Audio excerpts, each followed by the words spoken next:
الحمدللہ رب العالمین والصلاة والسلام علی رسولہ الکریم اما بعد۔ عزیز طلبہ، یہ تفسیر کی ہماری تیسری کلاس ہے اور اس کلاس میں انشاءاللہ ہم سورس آف تفسیر کیا ہے معلوم کریں گے، اور بھی بہت ساری چیزیں جو تفسیر سے ریلیٹڈ ہیں اسے ہم معلوم کریں گے انشاءاللہ۔ تو سورس آف تفسیر مطلب یہ کہ تفسیر کیسے کی جاتی ہے، تفسیر کہاں سے لی جاتی ہے۔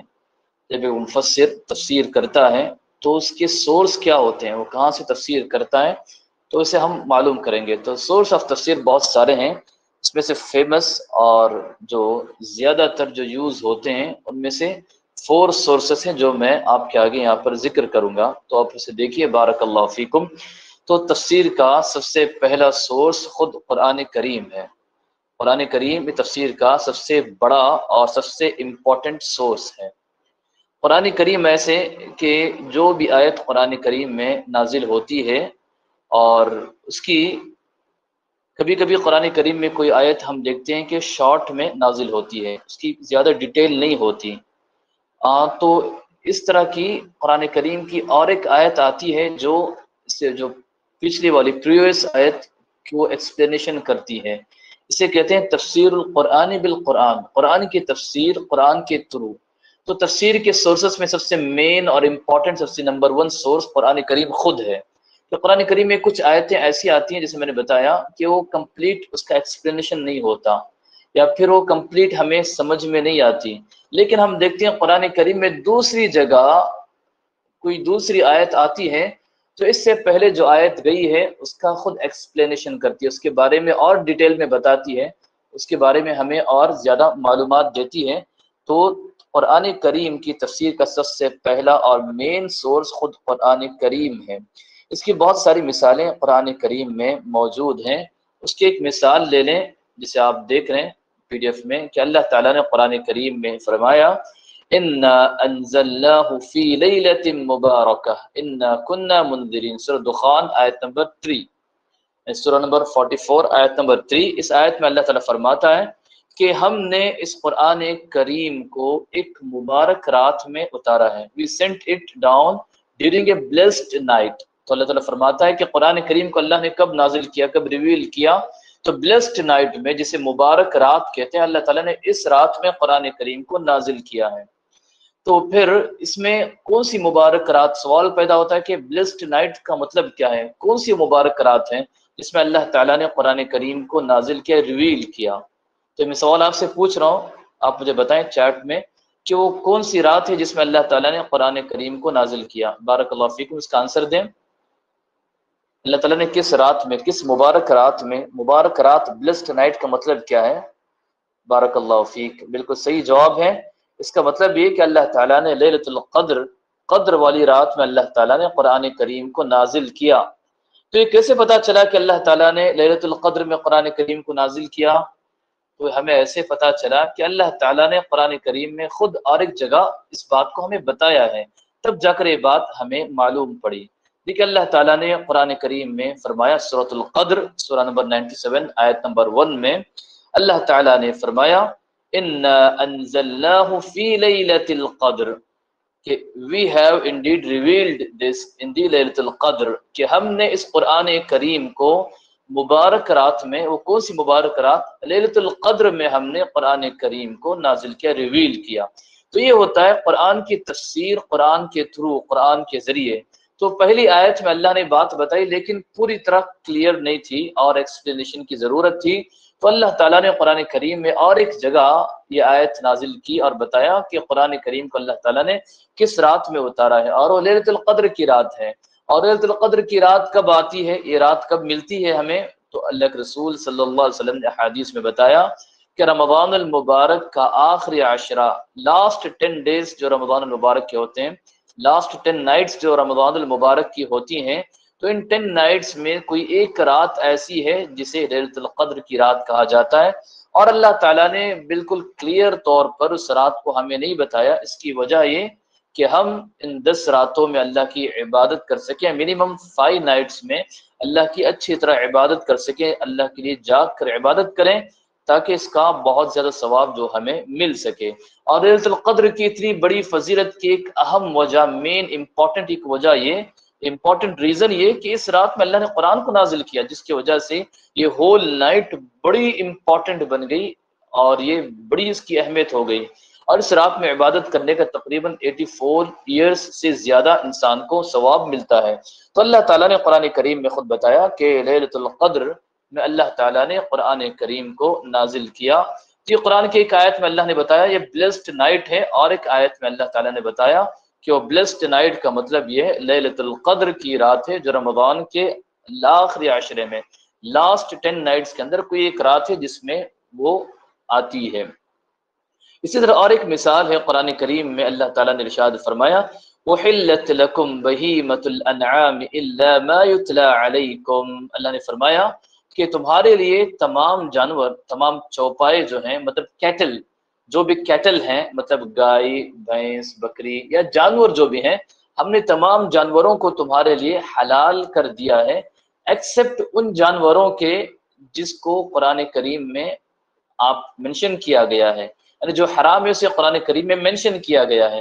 تو اس آیت میں اللہ تعالیٰ نے اتنا ہی کہا کہ جانور جو بھی ہیں تمہارے لیے حلال ہے، ایکسپٹ وہ جانور، وہ ایکسپٹ وہ اینیملز جنہیں قرآن کریم میں مینشن کیا گیا وہی حرام ہے۔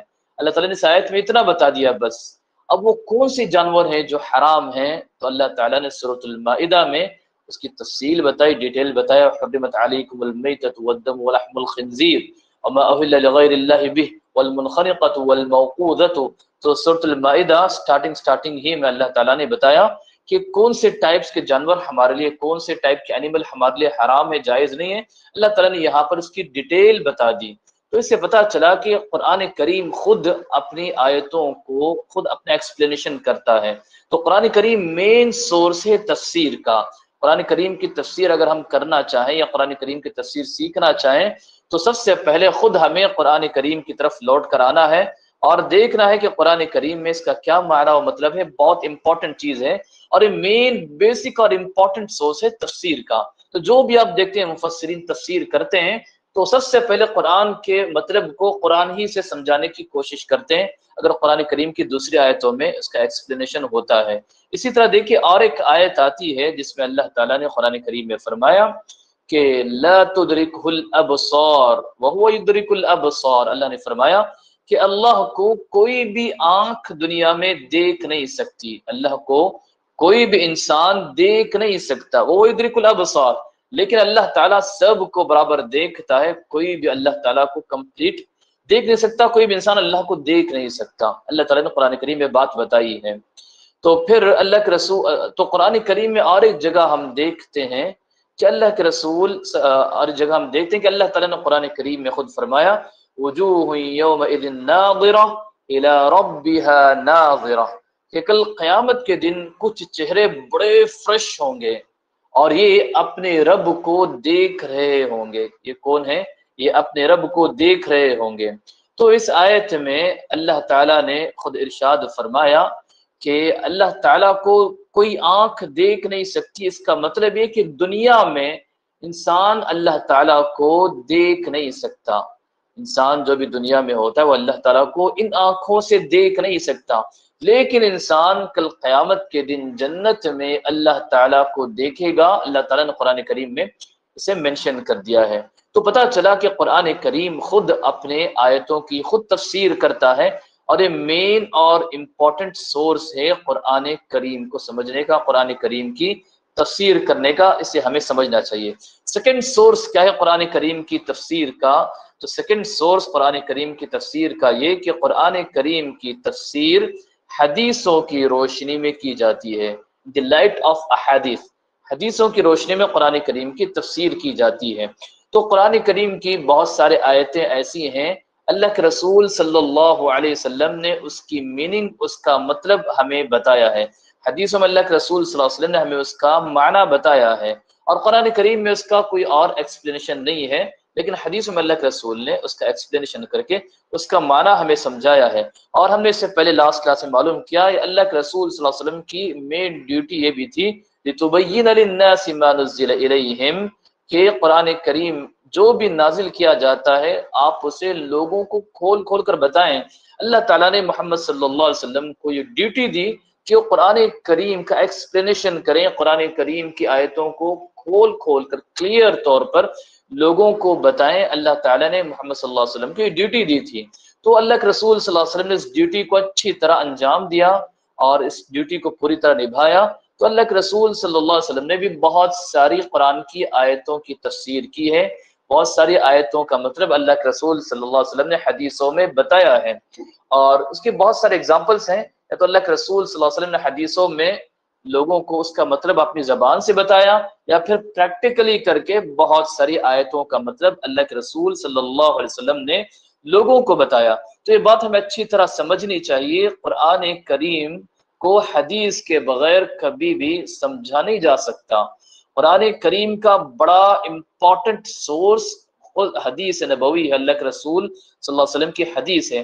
حدیث کے بغیر قرآن کریم کو کمپلیٹ طور پر یا اچھے طریقے سے یا قرآن کریم کو مکمل سمجھا بالکل بھی نہیں جا سکتا، ناٹ پاسبل ہے، پاسبل ہی نہیں ہے۔ ٹھیک ہے، اللہ تعالیٰ نے قرآن کریم میں فرمایا ہوا اقیم الصلاۃ، نماز قائم کرو، یعنی نماز پابندی سے پڑھو۔ تو نماز پڑھنے کا کیا مطلب ہے، نماز کسے کہتے ہیں، صلاۃ کسے کہتے ہیں، تو یہ کس نے ہمیں بتایا؟ پریکٹیکلی اللہ کے رسول صلی اللہ علیہ وسلم نے ہمیں بتایا کہ صلاۃ یا نماز کسے کہتے ہیں، نماز کو کیسے پڑھنا چاہیے، نماز کی کنڈیشنز کیا ہیں، نماز کے ارکان کیا ہیں، پلرز کیا ہیں، اور نماز کن چیزوں سے ٹوٹ جاتی ہے، نماز کا ٹائم کیا ہے، نماز سے پہلے ہمیں کیا کرنا ہے۔ تو پورا اللہ کے رسول صلی اللہ علیہ وسلم نے ہمیں یہ قرآن کریم کی تفسیر پریکٹیکلی ہمیں اللہ کے رسول صلی اللہ علیہ وسلم نے ہمیں بتایا۔ اللہ تعالیٰ نے قرآن کریم میں فرمایا وَلِلَّهِ عَلَى النَّاسِ حِجُّ الْبَيْتِ مَنِ اسْتَطَاعَ إِلَيْهِ سَبِيلًا، کہ لوگوں پر اللہ تعالیٰ کے گھر کا حج کرنا ضروری ہے۔ تو اللہ تعالیٰ نے حج کے بارے میں بتایا کہ جو بھی حج کرنے کی طاقت رکھتے ہیں، جن کے پاس یا تو پاور ہے تو وہ ہیلدی ہیں اور ساتھ میں ان کے پاس پیسہ ہے، تو ایسے لوگوں پر اللہ کے گھر کا حج کرنا ضروری ہے۔ حج کسے کہتے ہیں، حج کا طریقہ کیا ہے، اور حج کے پلرز کیا ہے، اس کی کنڈیشنز کیا ہیں، رولز کیا ہیں، یہ پوری چیزیں کس نے بتائی؟ اللہ کے رسول صلی اللہ علیہ وسلم نے حدیث میں پریکٹیکلی حج کر کے، اور بہت سارے حدیثیں اللہ کے رسول صلی اللہ علیہ وسلم نے ہمیں بتا کر اس بارے میں بتایا کہ انسان حج کیسے کرے، حج کا طریقہ کیا ہوتا ہے، حج کی ڈیٹیلز کس نے بتائی؟ اللہ کے رسول صلی اللہ علیہ وسلم نے بتائی ہے۔ اسی طرح اب بہت ساری چیزیں اللہ کے رسول صلی اللہ علیہ وسلم نے ہمیں بتائی ہیں۔ کچھ چیزیں صحابہ کرام پوچھا کرتے تھے، تب اللہ کے رسول صلی اللہ علیہ وسلم بتاتے تھے، اور بہت ساری چیزیں اللہ کے رسول صلی اللہ علیہ وسلم نے ہمیں بتائی ہیں۔ تو قرآن کریم کو حدیث کے بغیر سمجھنا ناٹ پاسبل ہی نہیں ہے۔ حدیث کے بغیر کوئی انسان قرآن کریم کو سمجھ سکے، ایسا ہو ہی نہیں سکتا۔ تو قرآن کریم کو سمجھنے کے لیے انسان کو اللہ کے رسول صلی اللہ علیہ وسلم کی حدیثوں کو بھی پڑھنا پڑے گا، اللہ کے رسول صلی اللہ علیہ وسلم کی سیرت کو بھی پڑھنا پڑے گا، تب جا کر قرآن کریم اچھی طرح سمجھ میں آتا ہے، اس کی تفسیر اچھی طرح معلوم پڑتی ہے۔ اس کی ایک ایگزامپل دیکھیے، اللہ تعالیٰ نے قرآن کریم میں ارشاد فرمایا، دیکھیے سورہ بقرہ آیت آپ دیکھ رہے ہیں یہاں پہ، یہ آیت ہے وَكُلُوا وَاشْرَبُوا حَتَّى يَتَبَيَّنَ لَكُمُ الْخَيْطُ الْأَبْيَضُ مِنَ الْخَيْطِ الْأَسْوَدِ مِنَ الْفَجْرِ۔ اللہ تعالیٰ نے قرآن کریم میں فرمایا and eat and drink until the white thread of dawn appears to you distinct from the black thread۔ تو اس آیت میں اللہ تعالیٰ نے فرمایا کہ رمضان کے مہینے میں کھاؤ پیو یہاں تک کہ کالا دھاگا سفید دھاگے سے الگ نہ ہو جائے۔ کالے دھاگے اور سفید دھاگے کا تمہیں فرق جب تک سمجھ میں نہیں آتا تب تک کھاؤ پیو۔ تو یہ کالا دھاگا سفید دھاگے کا کیا مطلب ہے، کالا دھاگے سفید دھاگے کا کیا مطلب ہے؟ تو دیکھیے حدیث میں آتا ہے، عدی بن حاتم رضی اللہ عنہ اللہ کے رسول کے پاس آئے، ایک حدیث یہاں پر ہے آپ دیکھ سکتے ہیں، حدیث اللہ کے رسول صلی اللہ علیہ وسلم کے پاس آیا اور انہوں نے پوچھا کہ کالے دھاگے کا سفید دھاگے کا کیا مطلب ہے، کالا دھاگا اور وائٹ تھریڈ بلیک تھریڈ کیا مطلب ہے اس کا، یہ دونوں کا الگ ہونے کا کیا مطلب ہے؟ تو اللہ کے رسول صلی اللہ علیہ وسلم نے بتایا اس کا مطلب یہ کہ رات کا دن سے الگ ہونا ہے۔ جب دن آ جائے تو سحری کا ٹائم ختم ہو جاتا ہے، تب کھانا پینا بند کرو، اور جب تک رات کا ٹائم رہتا ہے تب تک آپ کھا پی سکتے ہیں۔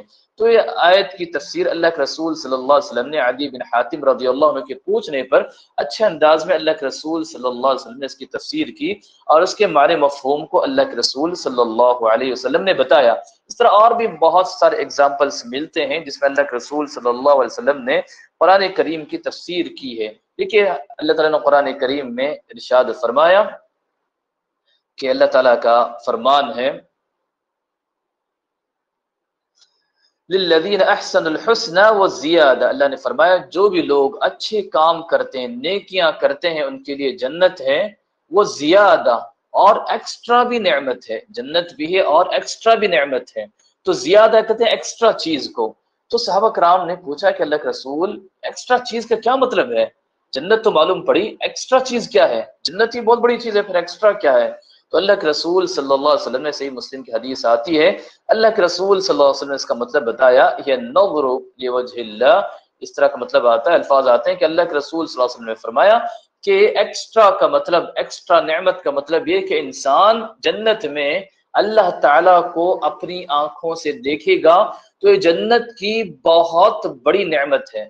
جنت کی نعمتوں میں سے بہت بڑی نعمت کیا ہے کہ انسان اپنی آنکھوں سے اللہ تعالیٰ کو دیکھے گا۔ حدیثوں میں آتا ہے کہ جب انسان اللہ تعالیٰ کو اپنی آنکھوں سے جنت میں دیکھے گا تو جنت کی پوری نعمتیں اس کے آگے چھوٹی لگے گی۔ اللہ تعالیٰ کو دیکھنا یہ بہت بڑی نعمت ہے۔ ہمارا عقیدہ یہ کہ انسان اس دنیا میں کبھی بھی اللہ تعالیٰ کو اپنی آنکھوں سے دیکھ نہیں سکتا، لیکن کل قیامت کے دن اور اسپیشلی جنت میں انسان اپنی آنکھوں سے اللہ تعالیٰ کو دیکھے گا، اور یہ اللہ کو دیکھنا جنت کی بہت بڑی نعمت ہوگی۔ اس نعمت کے آگے جنت کی دوسری نعمتیں چھوٹی ہو جائیں گی۔ اس حدیث میں اللہ کے رسول صلی اللہ علیہ وسلم نے بتایا ہے کہ اللہ تعالیٰ جس نے اس پوری دنیا کو پیدا کیا، پورے ورلڈ کو، پوری یونیورس کو، جو بھی ہے سب کا پیدا کرنے والا اللہ تعالیٰ ہے، اور ہم دیکھتے ہیں کہ اللہ تعالیٰ نے کتنا بیوٹیفل ان چیزوں کو بنایا ہے۔ تو اللہ تعالیٰ جو ان چیزوں کو اتنا بیوٹیفل، خوبصورت بنانے والا ہے، تو وہ کتنا خوبصورت ہوگا، وہ کتنا بیوٹیفل ہوگا، ہم سوچ بھی نہیں سکتے۔ جب انسان جنت میں، جب جنتی جنت میں اللہ تعالیٰ کو دیکھیں گے تو ان کی دیکھیں گے تو کتنی بڑی نعمت انہیں ملے گی، اور اللہ تعالیٰ کا دیدار جب ہوگا تو بہت بڑی نعمت ہے۔ انسان اسے دنیا میں اس کو امیجن بھی نہیں کر سکتا، تو بہت بڑی نعمت ہے۔ وہ اللہ کو دیکھیں گے جس کے لیے ایک مومن اپنی زندگی بھر اسے دیکھے بغیر اس کی عبادت کیا کرتے تھے، اس کے آگے سجدہ کیا کرتے تھے، تو اس اللہ کو جب کل قیامت کے دن جنت میں جب دیکھنے کا موقع ملے گا تو اتنی بڑی خوشی ہوگی اور اتنی بڑی یہ نعمت ہوگی، اسے ہمارا آپ امیجن نہیں کر سکتی۔ تو بہت بڑی نعمت حدیث میں اللہ کے رسول صلی اللہ علیہ وسلم نے بتایا ہے۔ تو اللہ تعالیٰ نے خود قرآن کریم میں سے ایکسٹرا نعمت بتایا، جنت کی نعمتوں پر ایکسٹرا نعمت یہ کہ انسان کل قیامت کے دن جنت میں اللہ تعالیٰ کو اپنی کھلی آنکھوں سے دیکھے گا۔ تو یہ تفسیر ہوتی ہے کہ قرآن کریم کی تفسیر حدیثوں کے ذریعے کی جاتی ہے۔ اللہ کے رسول صلی اللہ علیہ وسلم نے بہت ساری حدیثوں میں قرآن کے معنی و مطلب کو بیان کیا۔ تو قرآن کی تفسیر حدیث کے ذریعے کرنا یہ ایک بہت امپورٹنٹ اور بہت اہم سورس ہے۔ اوکے، اس کے بعد تھرڈ نمبر پر تفسیر کا سورس یہ کہ تفسیر کیسے کی جاتی ہے، وہ یہ کہ صحابہ کرام کے جو اقوال ہوتے ہیں، صحابہ کرام کی جو سینگس ہوتی ہے، تو صحابہ کرام نے جو کچھ کہا ہو، صحابہ کرام نے ان کے اپنا اوپینین جو ہوتا ہے اس کا بھی اپنا ایک امپورٹنس ہوتا ہے، اس کے ذریعے بھی تفسیر کی جاتی ہے۔ تفسیر میں ان کے اقوال کو، ان کے سینگس کو نیریٹ کیا جاتا ہے، اس کا اپنی امپورٹنٹ ہوتی ہے۔ کیوں؟ کیونکہ صحابہ کرام رضوان اللہ علیہم اجمعین کون ہیں؟ وہ لوگ ہیں جنہوں نے قرآن کریم کے زمانے کو پایا۔ قرآن کریم کے زمانے میں وہ لوگ زندہ تھے، بلکہ بہت ساری جگہ قرآن کریم جب اوپر سے اترتا تھا، وحی آتی تھی، تب بھی صحابہ کرام رضوان اللہ علیہم اجمعین نے وحی کو دیکھا۔ وحی کو دیکھا مطلب کیا ہے کہ اللہ کے رسول پر جب وحی آتی تھی تو اللہ کے رسول صلی اللہ علیہ وسلم کی حالت بدل جاتی تھی، تو صحابہ کو معلوم پڑتا کہ اللہ کے رسول پر اب کیا ہو رہی ہے، وحی اتر رہی ہے۔ اور یہ حدیث میں اللہ کے رسول صلی اللہ علیہ وسلم صحیح بخاری وغیرہ میں اگر آپ دیکھتے ہیں کہ سٹارٹنگ میں وحی کیا ہوتی ہے، وحی کیسے نازل ہوئی، تو اس تعلق سے امام بخاری رحمہ اللہ نے بہت سارے حدیث لائی ہیں اور بتائی ہیں کہ اللہ کے رسول پر وحی کیسے کیسے طریقے سے آتی تھی۔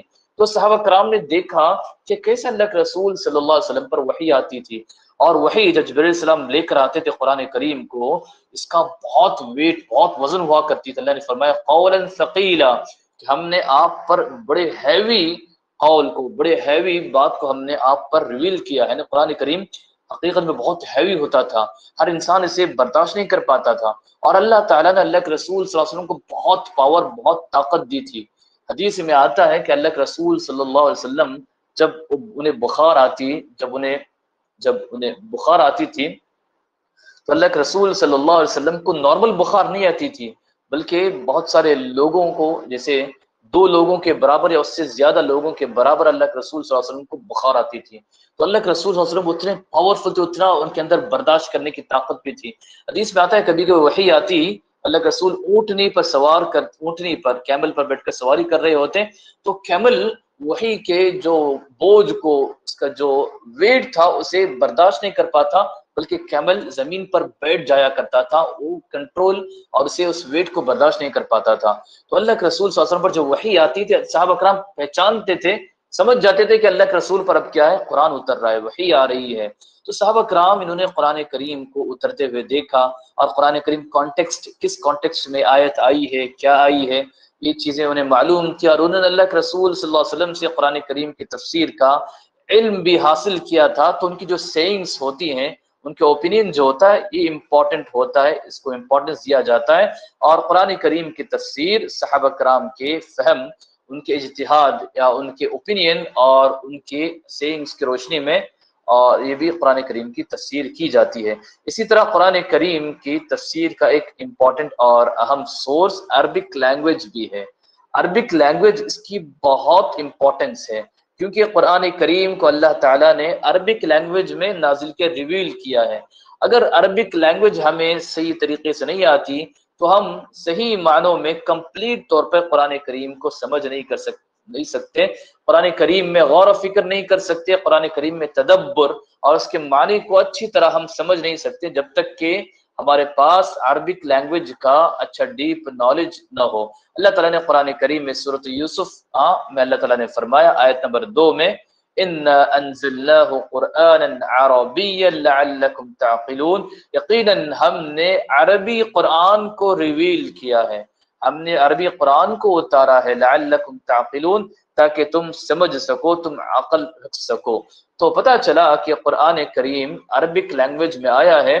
تو قرآن کریم کا تفسیر کا ایک امپورٹنٹ سورس عربک لینگویج ہے. عربک لینگویج کو انسان جتنے ڈیپ میں سمجھے گا اتنا وہ اچھی طرح تفسیر سمجھ سکتا ہے، اور قرآن کریم کی تفسیر اس سے ہو سکتی ہے. قرآن کریم کی تفسیر کا ایک امپورٹنٹ سورس عربک لینگویج ہے. دیکھیے ایک اثر آتا ہے کہ عبداللہ بن عباس رضی اللہ عنہ، جسے میں نے بتایا کہ بہت بڑے عالم صحابی تھے، بڑے اسکالر تھے، انہیں اسکالر آف امت بھی کہا جاتا ہے. تو یہ کہتے ہیں کہ مجھے اللہ تعالیٰ کا یہ قول فاطر السماوات والارض، فاطر السماوات والارض کا مطلب ہے کہ اللہ تعالیٰ نے ہی پہلی مرتبہ آسمانوں اور زمین کو پیدا کیا ہے. تو فاطر اس کا کیا مطلب ہے؟ کریٹر ہوتا ہے، لیکن جنرل کریٹ کرنا نہیں ہے، ایسی چیز انوینشن جسے ہم کہتے ہیں کہ ایسی چیز بنانا کہ اس سے پہلے اس کا کوئی ایگزامپل نہیں تھا، اسے فاطر کہتے ہیں. تو عبداللہ بن عباس رضی اللہ عنہ بتاتے ہیں کہ مجھے اس آیت کا صحیح مطلب معلوم نہیں تھا، یعنی ایگزیکٹ اس کی میننگ یا ڈیپ نالج اس آیت کا مجھے نہیں تھا، کیونکہ فاطر کا عربک زبان میں کیا ڈیپ میننگ آتی ہے اس کا مجھے برابر سے اندازہ نہیں تھا. تو ایک مرتبہ میں نے دیکھا کہ 2 اعرابی، مطلب 2 بدو، یعنی جو ولیجرز تھے، ان کی عربی اس زمانے میں بہت سٹرونگ ہوا کرتی تھی. جو ولیجرز ہوتے تھے، ابھی نہیں پہلے زمانے میں جو ولیجرز ہوتے تھے ان کی عربی بہت سٹرونگ ہوا کرتی تھی، جنہیں اعرابی بھی کہا جاتا ہے. تو یہ دونوں آپس میں جھگڑا کر رہے تھے کسی ایک ویل کے بارے میں، کنویں کے بارے میں، ویل کے بارے میں آپس میں ان کا جھگڑا ہو رہا تھا. تو اس میں سے ایک نے کہا انا فطرتها، میں سے ایک نے کہا کہ میں نے ہی سب سے پہلے اس ویل کو کھودا تھا. تو عبداللہ بن عباس رضی اللہ عنہ نے جب اس نے ورڈ یوز کیا انا فطرتها، فطرہ کا جب اس نے ورڈ یوز کیا تو عبداللہ بن عباس رضی اللہ عنہ کو پتا چلا کہ اس کا کیا مطلب ہوتا ہے، اس کا کیا مطلب ہے. عبداللہ بن عباس رضی اللہ عنہ کو اس وقت اس کا مطلب سمجھ میں آیا کہ فاطر کا مطلب یہ ہے کہ ایسی چیز کو کریٹ کرنا، اس کا کوئی ایگزامپل پہلے نہ ہو، فرسٹ ٹائم کسی چیز کو انوینشن جسے ہم کہتے ہیں اسے فاطر کہا جاتا ہے. اللہ تعالیٰ نے آسمان و زمین کو پیدا کیا، مطلب اللہ تعالیٰ ہی نے آسمان و زمین کو پیدا کیا ہے، اور اس سے پہلے آسمان و زمین کو کوئی پیدا کرنے والا بھی نہیں تھا، اس کا کوئی ایگزامپل تھا. اللہ تعالیٰ ہی نہیں سب سے پہلی مرتبہ، اور اللہ تعالیٰ اکیلا الون اس نے آسمانوں اور زمین کو پیدا کیا ہے. تو یہ عربک زبان کا جتنا ڈیپ نالج ہوگا قرآن کی تفسیر بھی اتنی اچھی طرح سمجھ میں آتی ہے، قرآن کا معنی مطلب بھی اتنا اچھی طرح سمجھ میں آتا ہے۔ تو عربک لینگویج بھی قرآن کریم کی تفسیر کا ایک امپورٹنٹ اور اہم سورس ہے، اسے ہمیں سمجھنا چاہیے۔ تو اب ہم نے معلوم کیا کہ سورس آف تفسیر اور بھی بہت سارے سورس ہیں قرآن کریم کے، لیکن بیسیکلی یا جنرلی یا بیسیکلی ہمیں اگر فور سورس کو سمجھتے ہیں تو یہ بہت اہم بات ہے، اور بہت یہ فور سورس جو ہے بہت امپورٹنٹ ہے قرآن کریم کی تفسیر میں۔ اس کے بعد جو ہمارا لیسن ہے وہ ہے ٹائپس آف تفسیر۔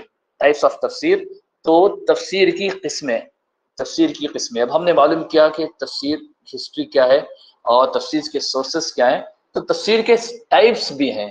دیکھیے ہم قرآن کریم کی جو تفسیر ہم دیکھتے ہیں تو قرآن کریم کی تفسیر کے بہت سارے ٹائپس ہیں، الگ الگ انداز میں علماء نے قرآن کریم کی تفسیر کی ہے، لیکن اس کے ہاں مین جو قرآن کریم کے ٹائپس، تفسیر کے ٹائپس ہیں یا بیسک جو کیٹیگری آتی ہے قرآن کریم کی تفسیر کی، وہ دو ٹائپ ہیں جسے ہمیں سمجھنا چاہیے، جس میں بہت ساری ان دو ٹائپ ہی پر تفسیر کی بہت ساری کتابیں موجود ہیں۔ تو میجر ٹائپس کیا ہیں تفسیر کی، وہ یہ ہیں، وہ تفسیر بالروایہ اور تفسیر بالرائے۔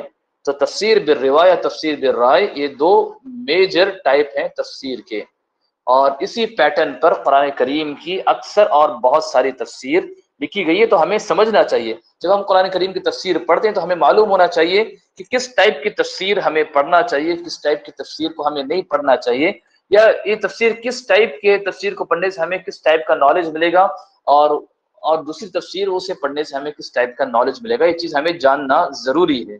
تو قرآن کریم کی جو تفسیریں ہیں وہ بیسیکلی اس کی جو میجر کیٹیگری ہے وہ دو کیٹیگری ہیں، دو ٹائپس ہیں۔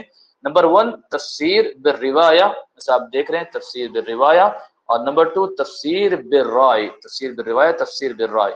اچھا، تو ہم دیکھتے ہیں کہ تفسیر بالروایہ کیا ہے، تفسیر بالرائے کیا ہے، اب اسے ہم معلوم کرتے ہیں۔ تو نمبر 1 تفسیر بالروایہ، اس کا مطلب ہوتا ہے تفسیر، اسے تفسیر بالمأثور بھی کہا جاتا ہے، اس کا دوسرا نام تفسیر بالمأثور۔ اس کا مطلب کیا، نیریٹڈ، نیریشن بیسڈ تفسیر۔ تفسیر بالروایہ کا مطلب ہوتا ہے نیریشن بیسڈ تفسیر۔ روایت بولتے ہیں نیریشن کو، آپ کوئی بھی چیز نقل کرتے ہیں اسے روایت بولتے ہیں۔ تو مطلب یہ کہ تفسیر کا فرسٹ ٹائپ جسے تفسیر بالروایہ، نیریشن بیسڈ تفسیر، ایسی تفسیر ہوتی ہے جس میں قرآن کریم کی آیتوں کا ایکسپلینیشن، اس کی تفسیر خود قرآن کے ذریعے کی جاتی ہے، قرآن کے تھرو کی جاتی ہے، یا حدیث کے تھرو کی جاتی ہے، یا پھر صحابہ کرام کے اقوال، ان کے سینگز کی تھرو کی جاتی ہے، اور اسی پر اکتفا کیا جاتا ہے، بس کیا جاتا ہے، پھر اور آگے کسی اور طریقے سے اس کی تفسیر نہیں کی جاتی۔ اسے کہتے ہیں تفسیر بالروایہ، تفسیر بالروایہ۔ اوکے، تو تفسیر بالروایہ جنرلی ہم نے معلوم کیا تفسیر کا سورس کیا ہے۔ تو تفسیر بالروایہ نیریشن بیسڈ تفسیر میں ہوتا یہ کہ جو کوئی مفسر اس ٹائپ کی جب تفسیر لکھتا ہے تو وہ جنرلی کیا کرتا ہے، قرآن کی تفسیر، قرآن کی آیت کی تفسیر کو خود قرآن کے ذریعے کرنے کی کوشش کرتا ہے، اور ساتھ میں پھر قرآن کی تفسیر حدیث کی روشنی میں کرنے کی کوشش کرتا ہے۔ تھرڈ نمبر پہ قرآن کریم کی تفسیر کو صحابہ کی سینگز، صحابہ کی جو اوپینینز تھے، ان کی جو باتیں تھیں، تو اس کے مطابق وہ قرآن کریم کی تفسیر کو کرنے کی کوشش کرتا ہے۔ تو اسے کہتے ہیں نیریشن بیسڈ تفسیر، نیریشن بیسڈ تفسیر۔ اور اس کا بڑا پارٹ یہی ہوتا ہے، اور کبھی اس کا مطلب یہ نہیں کہ پھر کوئی اور چیز ہوتی نہیں ہے، دوسری چیز بھی ہوتی ہے، لیکن مین پارٹ جسے ہم کہتے ہیں اس کا یہی ہوتا ہے کہ اس میں نیریشنز اور بہت ساری چیزیں ہوتی ہیں جو اللہ کے رسول سے لی گئی ہے یا صحابہ سے لی گئی ہے، قرآن کی تفسیر خود قرآن کے ذریعے کی گئی ہے۔ تو اسے کہتے ہیں تفسیر بالروایہ، اسے سمجھنے کی ضرورت ہے، اور یہ تفسیر کا امپورٹنٹ پارٹ اور بہت اہم چیز ہے، اور یہ بہت سیف تفسیر ہے۔ یہ کیا ہے، بہت سیف تفسیر ہے۔ اچھا، تو تفسیر بالروایہ، اس کے بکس کیا ہیں، تو ہم دیکھیں بکس تفسیر بالروایہ، اس کے بکس ہیں۔ نمبر 1 تفسیر جامع البیان فی تأویل آی القرآن، سب سے فیمس اور سب سے مین اور سب سے اہم اس کی بک یہ ہے، اس کا نام ہے جامع البیان فی تأویل آی القرآن۔ یہ اس کا لمبا نام ہے، لیکن شارٹ میں ہم اسے کہتے ہیں تفسیر الطبری۔ کیا کہتے ہیں اس کا نام، تفسیر الطبری۔ تو امام طبری رحمہ اللہ کی تفسیر ہے، جسے اس کا نام جامع البیان فی تأویل آی القرآن ہے۔ سمجھنے کی ضرورت ہے، اچھی طرح سمجھ لیں کہ تفسیر بالروایہ کا مطلب کیا ہوتا ہے۔ سب سے پہلے تفسیر بالروایہ کا مطلب یہ ہوتا ہے کہ اس میں مفسر کیا کرتا ہے، قرآن کی تفسیر خود قرآن کے ذریعے قرآن کے تھرو کرنے کی کوشش کرتا ہے، یا قرآن کی تفسیر حدیث کے تھرو کرنے کی کوشش کرتا ہے، یا قرآن کی تفسیر صحابہ کے سینگز، ان کے اقوال یا ان کے جو اوپینین ہوتا ہے اس کے تھرو قرآن کی تفسیر کرنے کی کوشش کرتا ہے۔ تو اسے ہمیں سمجھنا چاہیے، اسے ہمیں سمجھنا چاہیے۔ صحابہ کرام کا سورس اتنا امپورٹنٹ اس لیے ہے کہ صحابہ کرام اللہ کے رسول کے ساتھ ان کا اٹھنا بیٹھنا تھا، قرآن کریم کیوں نازل ہوا، کب نازل ہوا، کون سے ٹائم پہ نازل ہوا، سب چیزوں کو اچھی طرح معلوم تھی، تو ان کی سینگز بھی بہت امپورٹنٹ ہوتی ہے قرآن کریم کی تفسیر کو سمجھنے میں۔ تو سب سے پہلی تفسیر جو میں نے اگزامپل دی وہ ہے تفسیر الطبری۔ فیمس کیا ہے؟ تفسیر الطبری، لیکن اس کا اصل ایکچوئل نام ہے جامع البیان فی تأویل یا عن تأویل آی القرآن، اس کا اصل نام ہے، ٹھیک ہے۔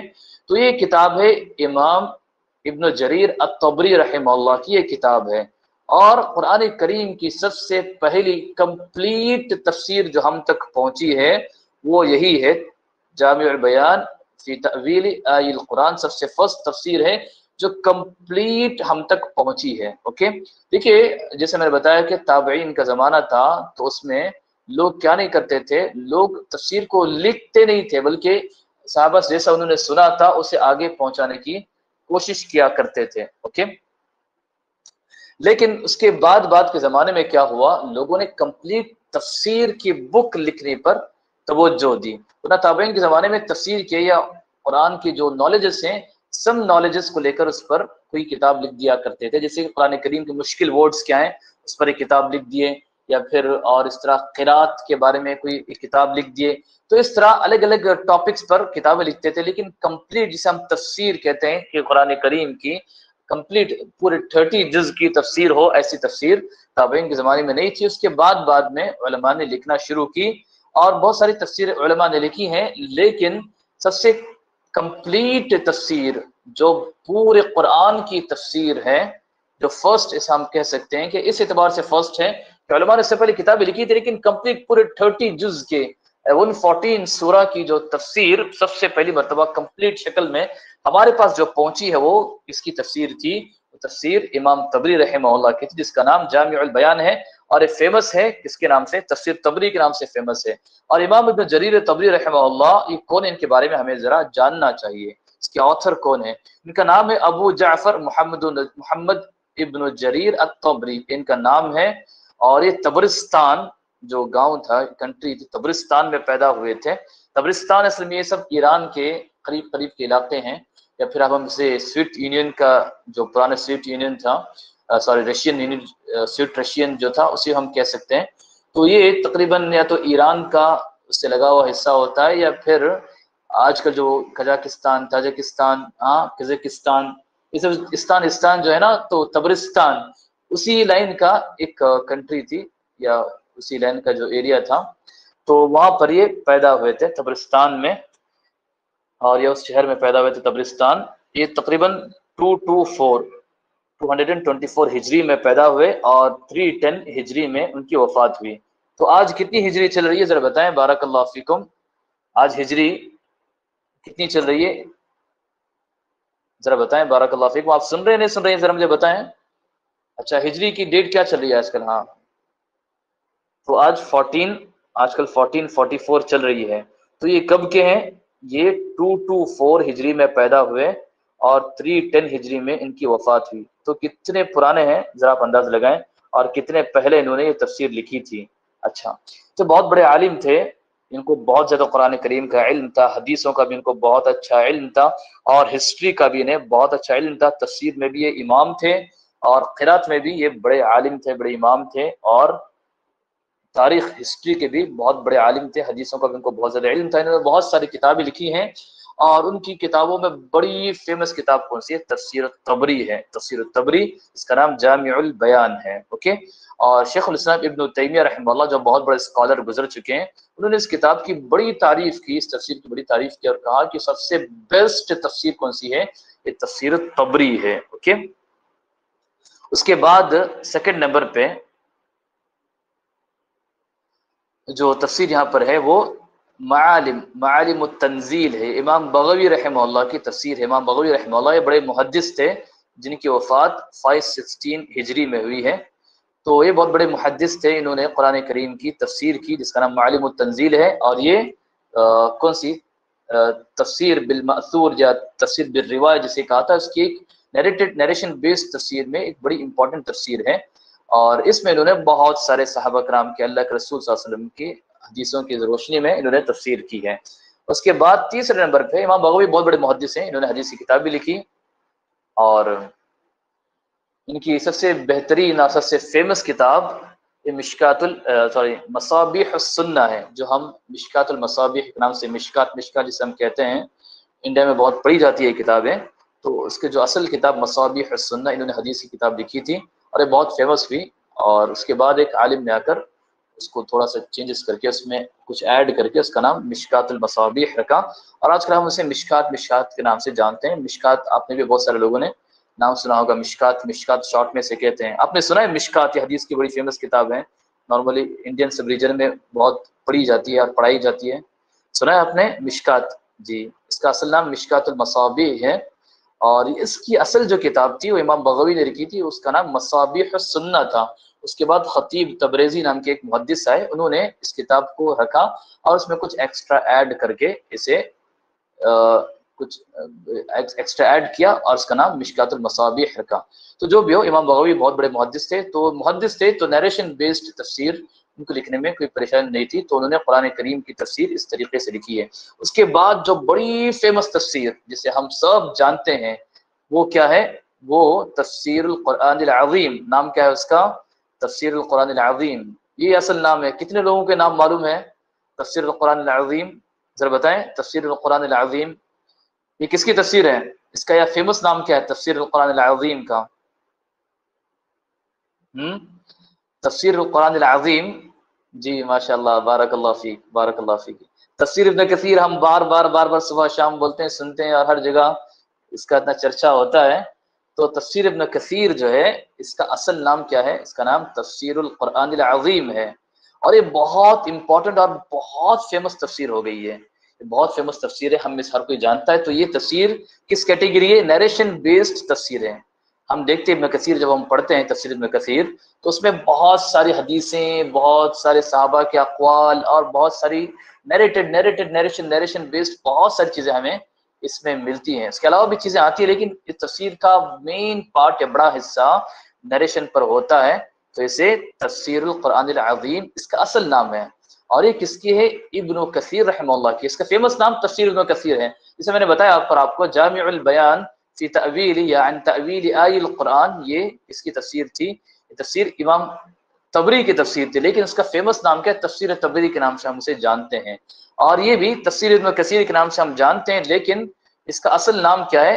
اس کا اصل نام تفسیر القرآن العظیم ہے۔ تو ابن کثیر کون ہے؟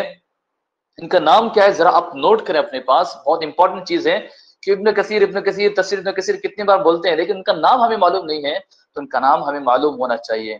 ان کا نام دیکھیے، ابو الفدا یہ کنیت ہوتی ہے، کنیت۔ ہاں، کنیت کا مطلب آپ میں سے کتنے لوگ جانتے ہیں نہیں جانتے مجھے نہیں معلوم، بارک اللہ فیکم۔ ذرا بتائیں کنیت کسے کہتے ہیں؟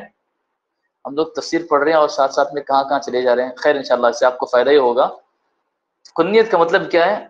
جی کنیت،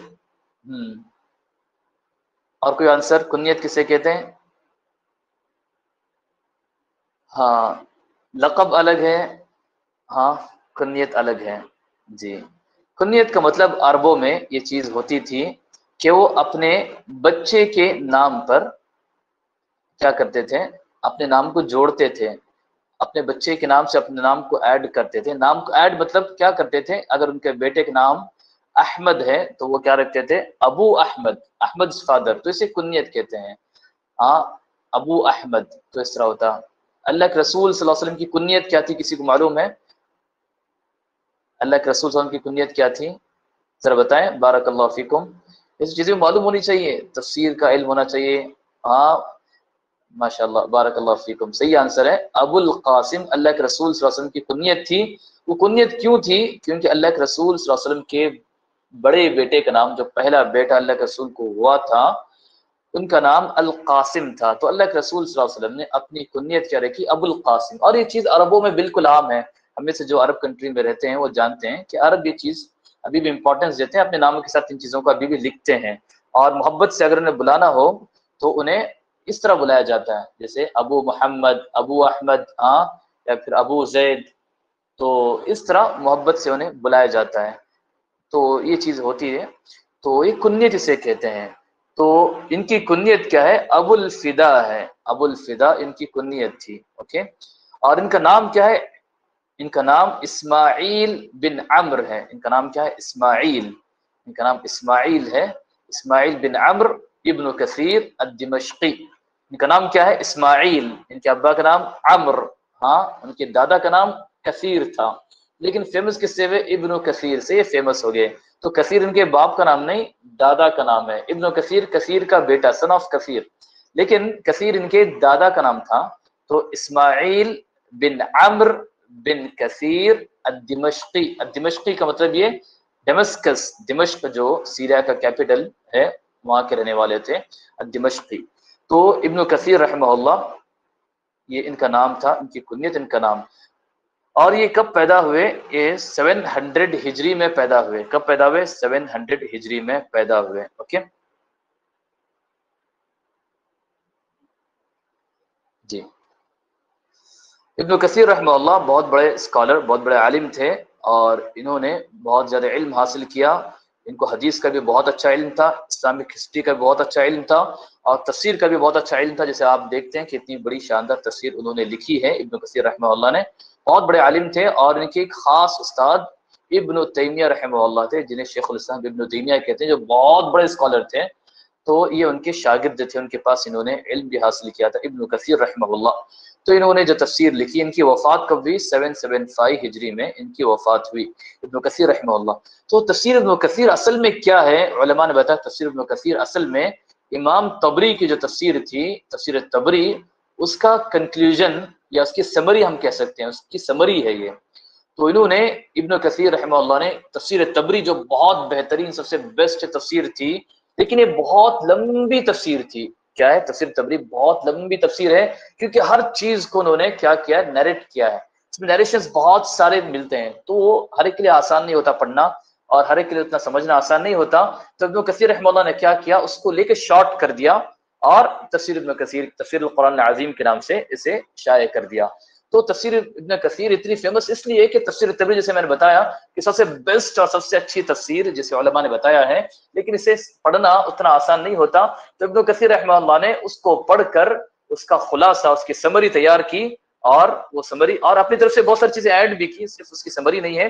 لیکن ابن کثیر جو تفسیر ہے، تفسیر ابن کثیر، وہ بیسڈ ہے تفسیر طبری پر، اس کو مین سورس تفسیر طبری ہے. تو کچھ علماء نے اس کی سمری اور اس کا خلاصہ بھی کہا ہے. تو یہ تفسیر طبری کو انہوں نے لے کر اسے کیا کیا؟ اسے شارٹ کیا، پھر اس میں بہت ساری چیزیں ایڈ بھی کیا، اور سب سے بہتر اور بیسٹ تفسیر انہوں نے تیار کی. اور یہ تفسیر ابن کثیر کے نام سے فیمس ہے، تفسیر ابن کثیر کے نام سے فیمس ہے، اور ایک بڑی بہترین تفسیر، آج بھی اس کی بہت امپورٹنٹ ہے، لوگ اسے پڑھتے ہیں. پھر لوگوں نے تفسیر ابن کثیر کو بھی شارٹ کر کے آج کے زمانے میں پیش کیا، اور آسانی سے سمجھنے کے لیے. اور تفسیر ابن کثیر میں بہت کام کیا گیا. تفسیر ابن کثیر میں اصل میں انہوں نے جو بھی چیزیں نیریٹ کی ہیں، بہت ساری چیزیں لائیں، کبھی صحیح حدیث بھی ہوتی ہیں، ضعیف حدیث بھی ہوتی ہیں.